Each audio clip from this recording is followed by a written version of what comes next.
ત્રિવેદી સાહેબ, આપ તો સરકારમાં મંત્રી પણ રહી ચૂક્યા છો, ખુદ એડવોકેટ પણ છો, વિધાનસભાના અધ્યક્ષ પણ રહી ચૂક્યા છો.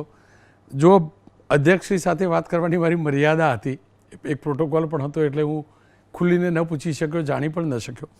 પણ મારે ખરેખર જાણવું છે, ધારાસભ્યો જે ચેર કરે છે અને ધારાસભ્યો જેના સભ્ય છે, એ કમિટી જે પણ રિપોર્ટ આપે છે તેને અધિકારીઓ કેટલા ગંભીરતાથી લે છે, કેટલી ગંભીરતાથી લે છે?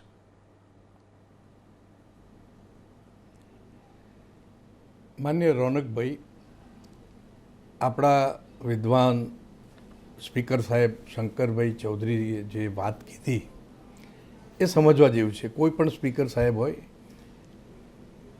જવાબદારી આખી જે છે ને, વિધાનસભા ગૃહ પોતે નાના નાના કામમાં ધ્યાન આપી શકતું નથી હોતું, એવો સમય નથી હોતો.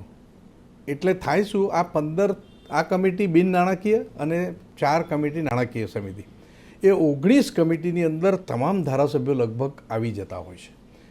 ઘણીવાર તો રિપીટ પણ થતા હોય છે, એક સભ્ય 2-3 કમિટીમાં પણ હોઈ શકે.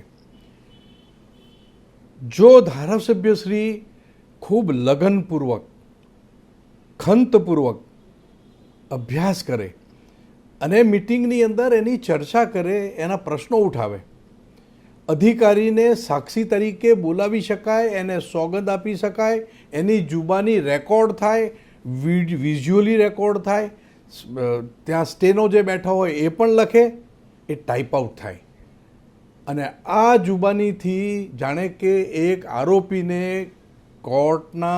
આરોપીના પિંજરામાં ઊભો કર્યો હોય ને, એવી રીતે સવાલો પૂછતા મેં અનેક ધારાસભ્યશ્રીઓને, ચેરમેનશ્રીઓને જોયા છે.